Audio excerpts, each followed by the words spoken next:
What's up guys, and welcome back to my channel. So if you're new here, my name is Alicia, and over here natural hair is the topic. So a video I wanted to make was just a few things that I wish I knew before I went natural. I started out wanting to make 5 tips, then it got to 10, then it got to 15. Now it's at 20 tips. They're all kind of very in detail and I'll elaborate on them, but I'll try to be as quick as I can because I kind of want to put my hair in my nighttime routine vibes. Let's hope I can get all these tips out while I'm busy putting my hair to sleep.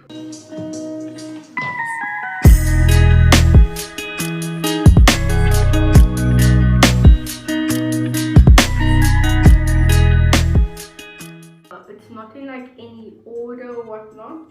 I wish I knew I didn't need all those products.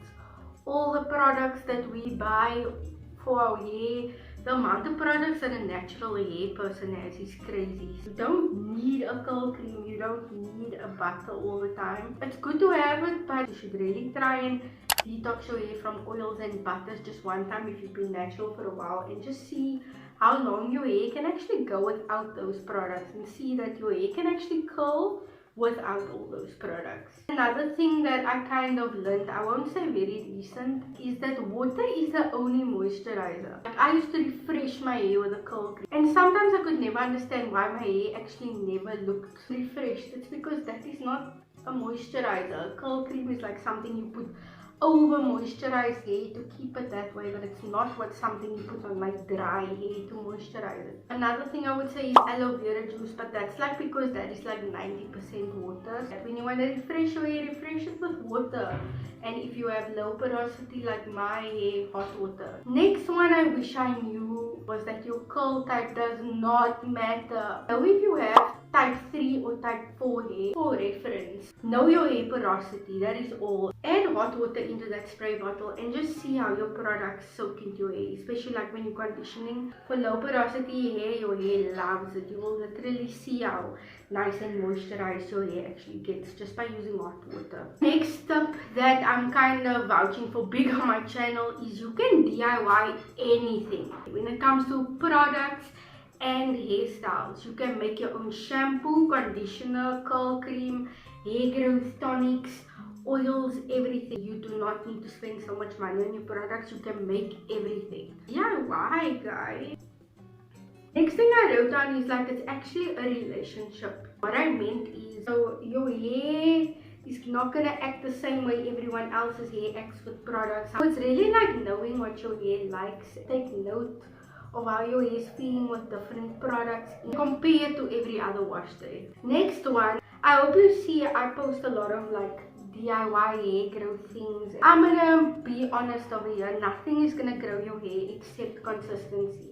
With a natural hair routine or anything else you're adding to like maybe boost up your hair growth speed or whatever, it's not gonna work without consistency. Things don't work overnight. Although I did do an overnight hair growth thing that you guys can check out, but that's like a shock to your system. It's like a once every 6 months you can do that. With my placenta, I was consistent. Like I kept doing it, and that's the only way I saw results. Next thing is kind of like a motivation that I wish someone could have told me. You are not always gonna be the girl with the short hair. I became used to that, and it like caused me to be a little bit sad about my hair, because no matter how nice my curls always were as my hair was growing, I just always thought my hair was too short. I'm one of the girls with the longer hair now, so that is gonna happen if you're keeping up with being natural. That's why we do the big chop. Is we want our hair to be healthy from root to tip, so we're not gonna be fine with just like a part of our hair being healthy and our ends being super horrible. That time will pass when your hair grows out, but just know that your hair isn't gonna be healthy from root to tip,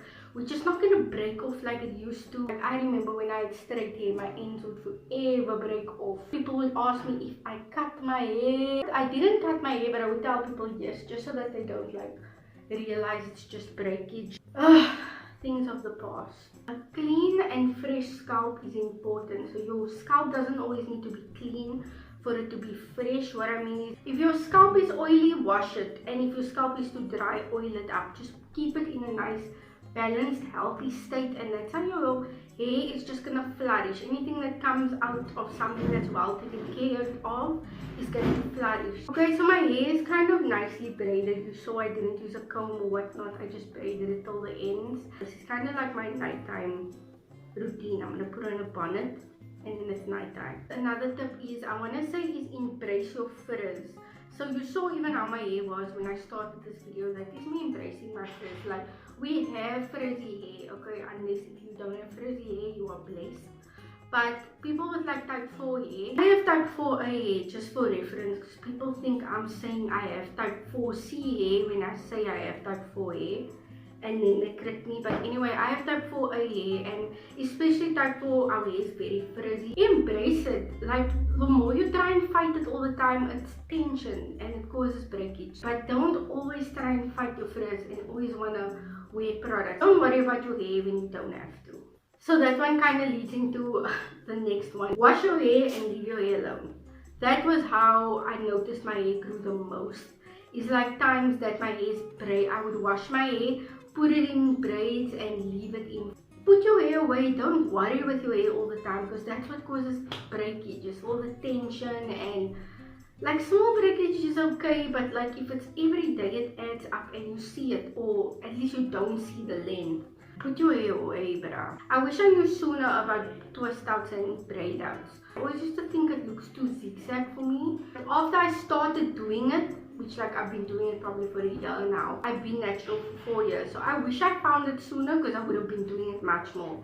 Finger curls and everything is fine on short hair, but once your hair gets longer, like it causes so much tangles in my hair right now that I hardly do finger coils. So I stick to braid outs and twist outs, because like you get a style with it being in the braid or in the twist out, and a style with it being out, and it's low maintenance, and it's a good length retention style. Just learn how to do that. Next one is kind of in contradiction with the other one, is wash and goes.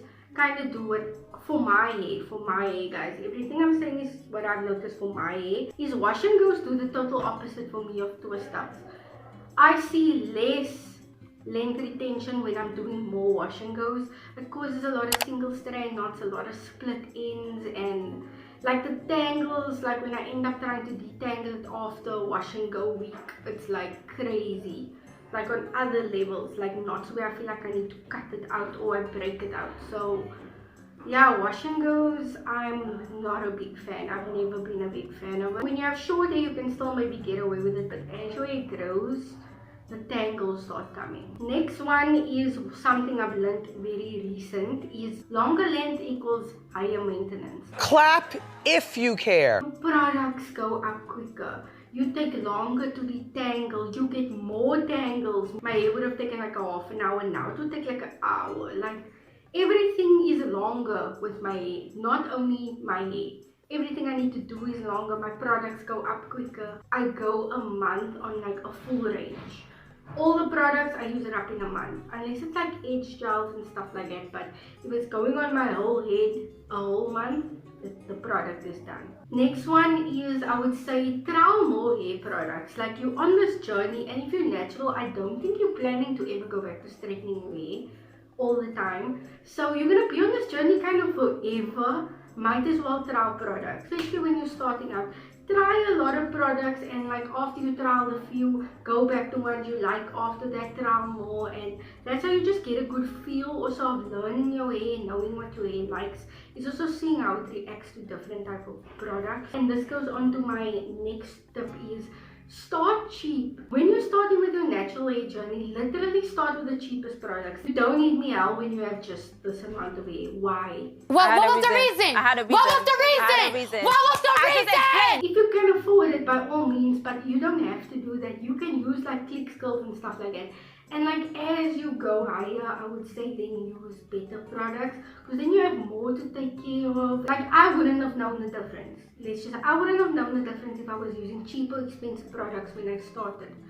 Which you're just learning, you're starting to learn your hair. If you have short hair, like, you're probably the same. As you get later on in your natural hair journey, then you will start taking note and knowing products. Then you can splurge more. But when you don't know and you're learning, trial on the cheapies, it's fine. Next one is another one that I'm trying to be very strong about, is Don't be scared of cutting your hair. Your hair is really gonna grow back.